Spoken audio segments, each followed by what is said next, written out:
Our society has made an enormous mistake. Witches aren't real. I ignored the man's babbling as I tightened the ropes around his wrist. I'm telling you, he grunted while straining fruitlessly against his bonds, I've been searching for months and have found nothing. I stepped back and rested my palms on my hips, admiring my handiwork. Finished, I announced with a feeling of satisfaction. Finally, I turned toward his face, weighing the man's words. You found nothing, but that didn't keep you from making 19 different accusations, did it? I stepped closer. And what are you going to tell the families of the 13 falsely accused who took the quick exit from the gallows? A bead of sweat rolled down his forehead as he continued to struggle. I had to find out, he huffed. Now I can say for certain that their concerns were ill-founded. It's time to put an end to this. Let me go. I folded my arms. You're saying that a blood sacrifice is sometimes necessary for the greater good of society? Only in the most extreme circumstances, he answered, gritting his teeth. You need to understand that what's practical often runs counter to our emotions. Now stop being emotional and release me from these bonds. I remained still, watching him fidget. You're right. He stared at me, now unmoving, with a glint of hope dawning in his eyes. The silliness of your hunt will convince reasonable, practical people that only a fool such as yourself would ever believe that witches have ever existed. That conviction will prevent all future witch hunts not due to any trepidation of being wrong, which people happily accept, but from a fear of looking foolish. Most people would rather hurt themselves than look like an idiot. Wonderful. If you'll just untie me now, we can tell people to put this out of mind. I blinked. Oh, you misunderstand. I want everyone to talk about this. Your idea is brilliant, even if you stumbled upon it through stupidity. I folded my hands. Hiding is a path to survival, but standing in the spotlight? Mr. Schnelling, that is a way to thrive. He tried to form sentences, but only babbled. Just imagine, anyone who hears of this place will think of it as the home of falsely accused witches. No one will ever again take the concern seriously. Now the ideas are coming fast. If this place has a reputation for the ridiculous, there will be tourists. I could run a bed and breakfast. The man's eyes looked ready to bulge out of his head. See, I've decided that I'm tired of hiding. I'm tired of running. I sailed across an ocean to a completely foreign and wild place just to get away from the accusations, but they followed me immediately. I looked up at the red, orange, and yellow leaves. Yet I've decided that I like New England. I could see myself staying here for a few hundred years. I turned my gaze back toward the man, but I'll need both employment and protection. Despite your best efforts, you've just provided me with both. His jaw trembled. You must release me now, he whispered. If you don't, your punishment will be catastrophic. These plans of which you speak will never come to fruition if you're found to be a murderer. I raised my eyebrows. Me? Oh no, I don't think so. See, I'll just tell everyone that you were a witch. We locked eyes for a frozen moment, neither of us saying a word. Then I snapped my fingers, and the man erupted in flames. Submitted by /U or Bifle's Disciple Link comments.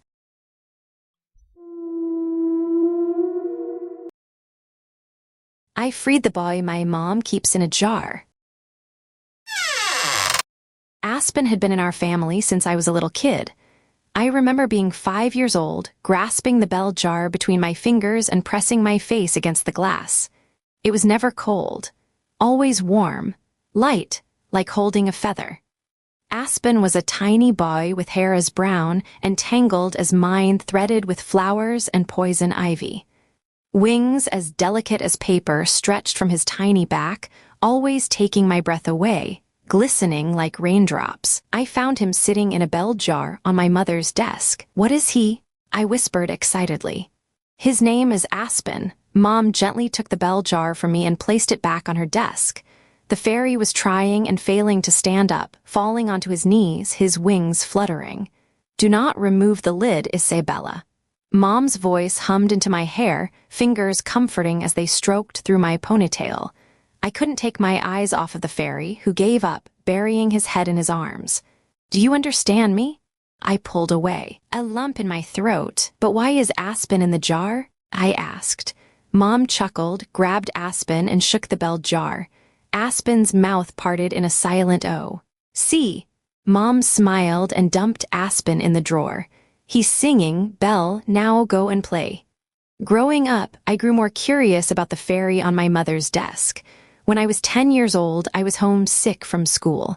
Aspen wasn't on her desk anymore. I found him shoved in one of her filing cabinets, trapped between doe-jared copies of files with names that were too long for me to understand.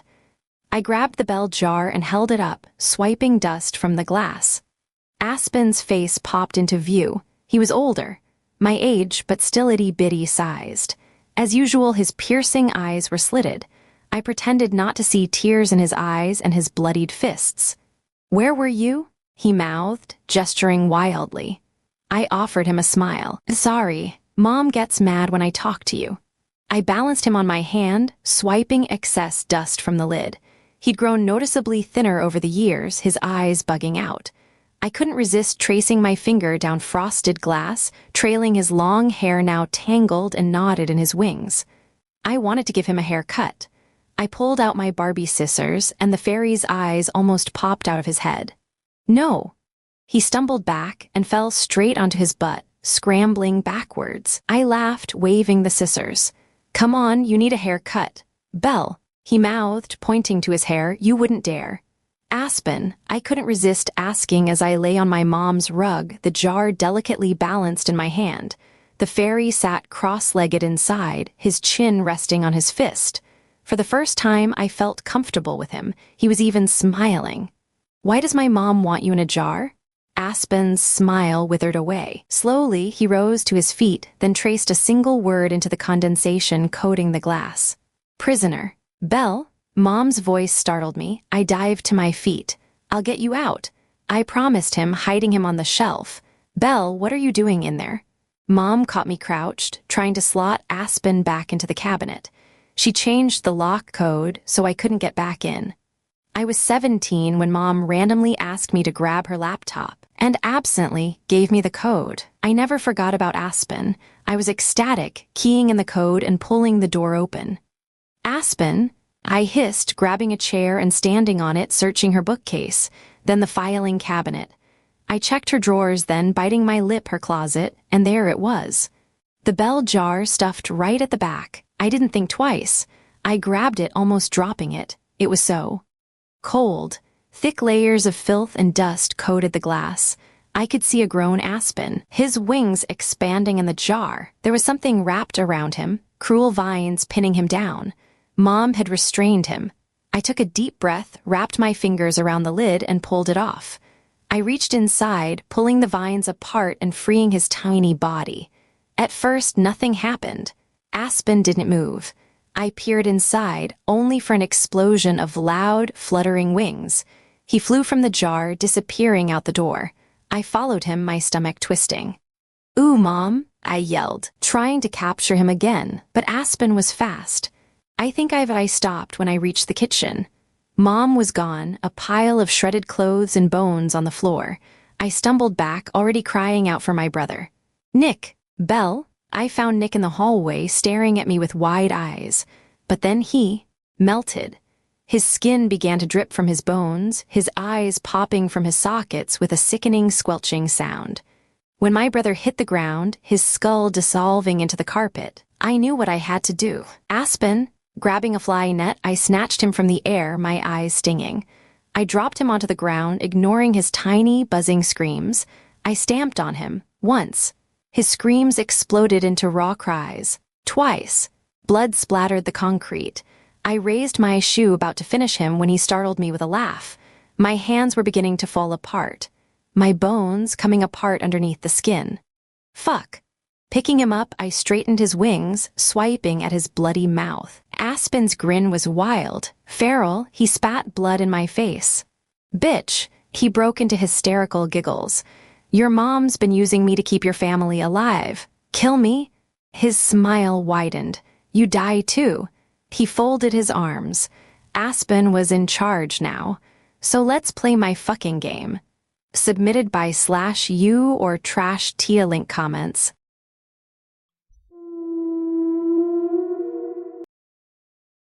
A man broke into my home and spoke to me. I always sleep with one eye open, but I haven't used a sleeping aid to this day because of what happened that night. For some context, I used to live alone with my mom when I was a teenager, and she was on some pretty powerful sleeping meds at the time.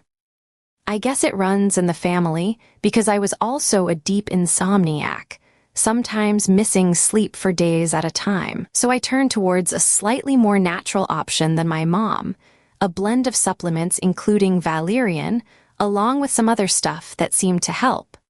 By bedtime, I went back to my room.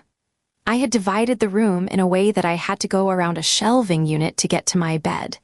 It left the layout of my room looking like a U shape, where one end of the U was the door and the other was my bed. I took my supplements, and as they kicked in, I slowly faded into sleep. I don't exactly know how much time passed, but I woke up in a daze, still well sedated. I was nudged from my slumber because I heard a muddled voice in my room, but I was still half awake and I couldn't process the words being said. I managed to open my eyes, and though my vision was still blurry, I could see there was a tall man facing me, standing on the other side of the shelving unit where the door was. A tall man? I thought to myself, still in a daze. Then my brain kicked into overdrive. I lived alone with my mom. The only other man here was me. Adrenaline finally rushed through me, waking me up for good, and I sprang up. I feel I must preface what happens next with the fact that I was a bit of a wild kid at the time and was really into weapons and knives. And next to my bed was my trusty machete. For people in the U.S., guns are kind of hard to come by in Canada, unless you're a hunter or security with the proper license. But people here feel generally safe enough to omit having any kinds of weapons in their house at all. So let's just say that being a bit of a maniac, for French-Canadian standards El Mao, paid off that day. I jumped off the bed and grabbed my machete, and as soon as he saw me reach for it, he did a quick 180 and bolted towards the exit. I ran around the shelving unit looking like a half-naked teenage Jason Voorhees. By the time I had reached the outside of my bedroom, he had already run out of the apartment. The first thing I noticed was that he had kicked the front door completely off its hinges to get in. I didn't hear anything like that, so I guess the meds were working. I was about to pursue him, but my mom finally entered my mind. Her room was right next to the entrance. Her door was closed, so I ran into her room only to find her fast asleep. Relief washed over me, and I woke her up as I dialed 911. The police came and were as useful as you'd imagine. If they don't catch you mid-murder, or, at the very least, with the intruder in the house, there isn't much they could do. I asked them what I'm supposed to do for the rest of the night without a front door in the middle of the city, and they assured me I probably scared the guy enough for him not to come back. After they left, I told my mom to go back to sleep, and I would stand guard for the night. I sat on the couch with the machete next to me and stayed awake until the sun came up. But as I sat there at night and thought about the whole ordeal, some creepy details stood out to me. The intruder had left every door in the house closed except for the one to my bedroom. He essentially kicked the front door in and went straight to my bedroom. I also wondered, what was he saying to me before I finally got my senses back? Was this just someone drugged out of their mind? Or maybe someone who used to live here, looking for someone else only to find me? Or was all this meant for me? Worst yet, if that was the case, what would have happened if I weren't armed at that moment? So let's just say that putting a weapon next to my bed has become a new tradition whenever I move somewhere new. And though my sleep has gotten much better, it's not very hard to wake me up. I have a lot of crazy stories from my travels, including making friends with a cannibal in India, fighting off a pack of wolves in a screaming match, almost getting murdered by angry monkeys and apes on 3 different occasions, close encounters with a horde of hand-sized spiders, and coming face to face with a wasp nest 3 times my size, etc. But I gotta say, Man is still the scariest of all creatures. Submitted by /u or shortcomings link comments.